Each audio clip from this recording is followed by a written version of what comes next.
नमस्कार दोस्तों, आप सभी का स्वागत है फ्री बायोलॉजी क्लास में। दोस्तों, मेरा मकसद समाज के हर एक तबके पर फ्री में निःशुल्क रूप से बायोलॉजी का शिक्षा पहुंचाना है।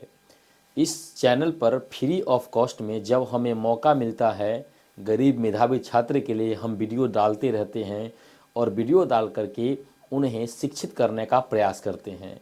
तो आइए आगे चलते हैं।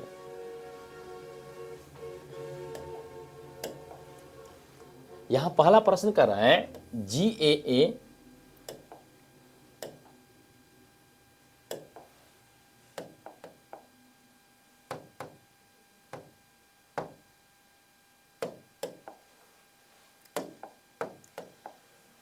यहाँ पहला प्रश्न कर रहा है GAA TC किस प्रतिबंधित एंडोन्यूक्लियोज का अभिज्ञान स्थल है। मतलब इस प्रकार के कॉम्बिनेशन को कौन सा प्रतिबंधित एंजाइम काटता है। तो देखिए उसे EcoRI काटता है। कौन काटता है? EcoRI। हमारा पहला ऑप्शन इसका आंसर हो जाएगा। ठीक है।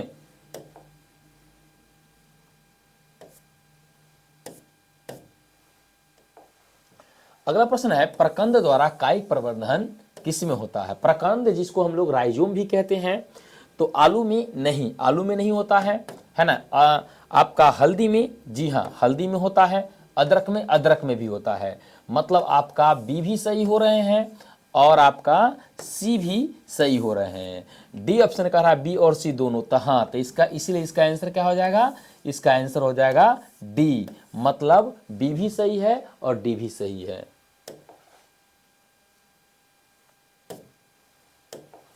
अगला प्रश्न कर रहा है परागपिंड निम्नलिखित में से किस में पाया जाता है। परागपिंड किस में पाया जाता है? तो पहला ही ऑप्शन है मदार में। हाँ, मदार में ही क्या होता है? परागपिंड पाया जाता है। इसका आंसर ए हो जाएंगे।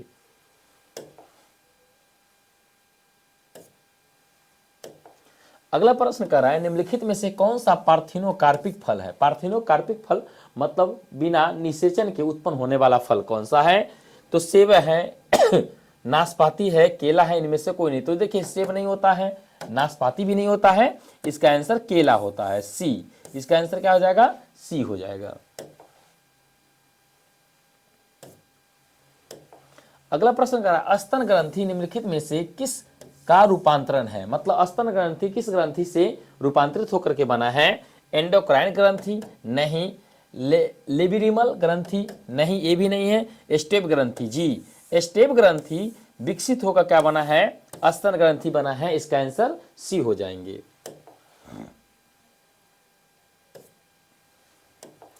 अगला प्रश्न कर रहा है हीमोकोरियल अपरा निम्नलिखित में से किस ग्रंथि का रूपांतरण है। मतलब किस ग्रंथि का रूपांतरण, मतलब हीमोकोरियल अपरा निम्नलिखित में से किस ग्रंथि का रूपांतरण नहीं, मतलब किस मानव में या किस जीव में पाया जाता है। इसका किस जीव में क्या होता है? पाया जाता है। तो घोड़ा में नहीं पाया जाता है, शशांक में भी नहीं पाया जाता, कुत्ता में भी नहीं पाया जाता, ये मानव में पाया जाता है। किस में पाया जाएगा? मानव में। इसका आंसर बी हो जाएंगे।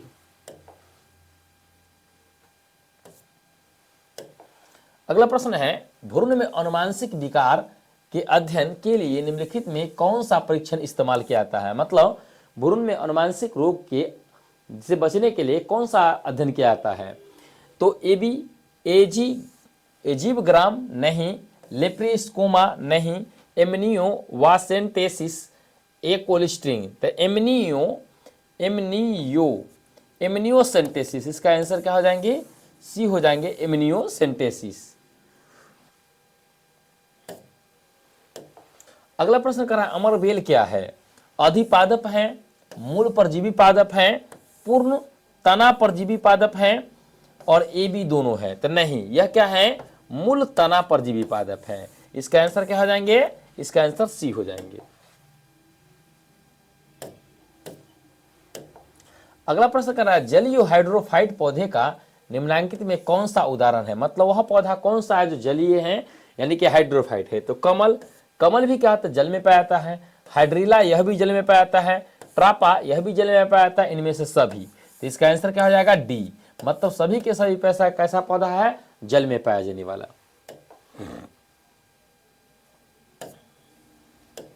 अगला प्रश्न कर रहा है मानव में रुधिर वर्ग ए बी ओ के लिए कितने जीन जिम्मेदार होते हैं। तो देखिए ए के लिए आई ए होते हैं, आई 0 ए होते हैं, बी के लिए आई बी होते हैं और ओ के लिए आई 0 और ओ 0 होते हैं, मतलब 2 ही भाग ले रहे हैं, तो यहां क्या हो जाएगा, इसका आंसर बी हो जाएगा, 2 जीन।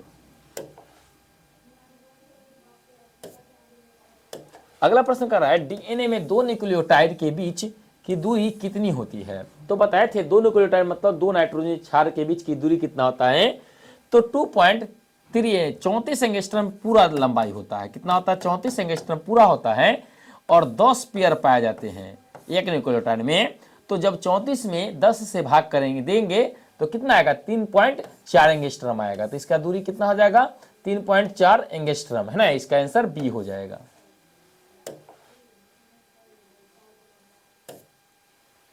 अगला प्रश्न कह रहा है कि मानव का अवशेषी अंग निम्नलिखित में से कौन है या बताएं, कौन सा अवशेषी अंग है। तो निकोटेरिक झिल्ली है ही, कोल्किया यह भी है, ए बी दोनों, पेल्विक नहीं। तो इसका आंसर क्या हो जाएगा, ऊपर का दोनों, मतलब ए और बी दोनों हो जाएगा। आंसर इसका क्या हो जाएगा, सी हो जाएगा।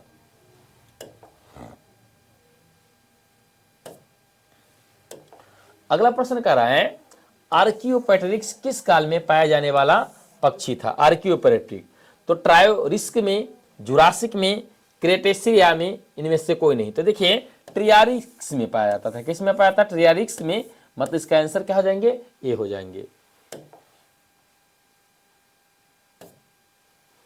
अगला प्रश्न कह रहा है कि राइबोन्यूक्लियोटाइड को निम्नलिखित में कौन परिभाषित करता है, मतलब राइबोन्यूक्लियोटाइड को क्या परिभाषित करता है। तो राइबोन्यूक्लियोटाइड में राइबोज शर्करा प्लस नाइट्रोजनीस क्षार होता है, राइबोज शर्करा प्लस प्रोटीन होता है, राइबोज शर्करा प्लस फास्फोरिक अम्ल होता है, ribose nucleoside plus phosphate group होता है।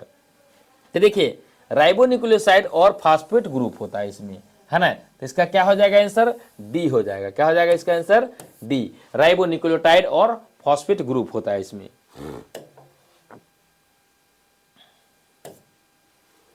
अगला प्रश्न कर रहा है किस कोशिकांग की मदद से स्थानांतरण की क्रिया संपन्न होती है, नाम बताइए। स्थानांतरण मतलब क्या होता है, कौन सी प्रक्रिया, लाइसोसोम से, राइबोसोम से, स्लाइसोसियोसोम से, एक्सोन से। तो देखिए राइबोसोम से, राइबोसोम से क्या होता है, स्थानांतरण की प्रक्रिया होती है।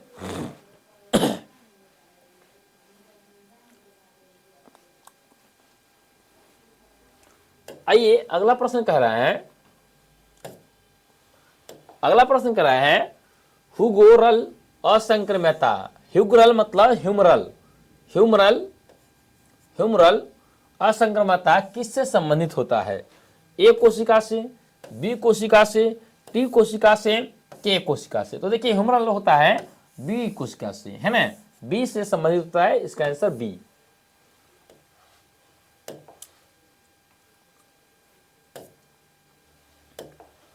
अगला प्रश्न कह रहा है कि टाइफाइड बीमारी का निम्नलिखित में कौन सा रोगजनक है। टाइफाइड बीमारी जो है कौन सा रोगजनक से होता है, bacillus anthracis, Plasmodium bikes, salmonella typhi से, इनमें से कोई नहीं। तो इसका आंसर होता है साल्मोनेला टाइफी, सी।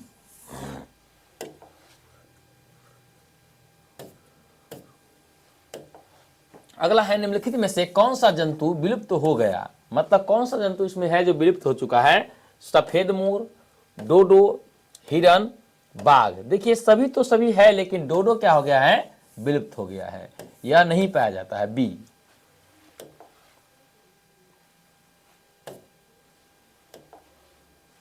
अगला कर रहा है मरुद्वीय पौधा निम्नलिखित में से कौन सा है, मतलब वह कौन सा पौधा है जो मरुस्थल में पाया जाता है। ट्रापा, कैजुराइट्स, नागफनी। तो देखिए कैजुराइट भी होता है, नागफनी भी होता है, दोनों पाया जाता है, यानी कि इसका आंसर क्या हो जाएगा, इसका आंसर हो जाएगा डी।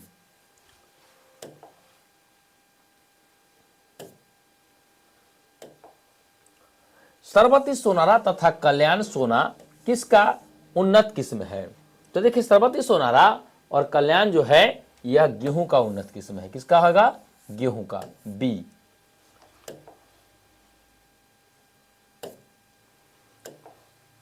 दूध किस जीवाणु द्वारा दही में रूपांतरित होता है। बहुत ही अच्छा प्रश्न है, हम सभी जानते हैं। इस किसके द्वारा होता है, लैक्टोबैसिलस द्वारा। इसका आंसर क्या हो जाएंगे, सी।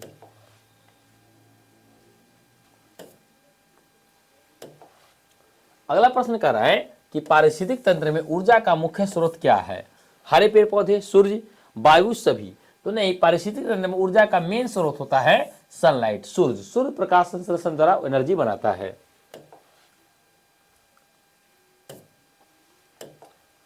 अब कह रहा है डोडो है। डोडो क्या है? विलुप्त प्राणी है, संकटग्रस्त है, आपत्तिग्रस्त है, इनमें से कोई नहीं। तो पिछले बता ही चुके हैं कि क्या है, विलुप्त प्राणी है, विलुप्त हो गया।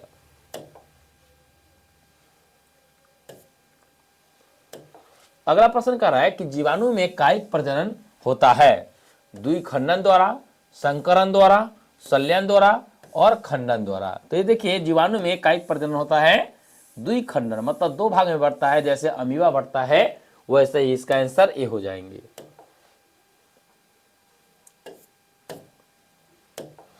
अगला प्रश्न कर रहा है अंडप का बिना निषेचित हुए विकसित होना क्या कहलाता है? मतलब अंडप बिना निषेचन किए हुए क्या होता है, विकसित होता है, तो क्या होता है? पार्थिनोकार्थी होता है, गुरु बीजाणुधानी होता है, गुरु युग्मों को भिद होता है, लघु युग्मों को भिद होता है। तो देखिए, बिना निषेचन के हो तो क्या होता है, पार्थिनो कार्पी होता है। कहता है का पार्थिनो कार्पी होता है। इसका आंसर ए हो जाएगा।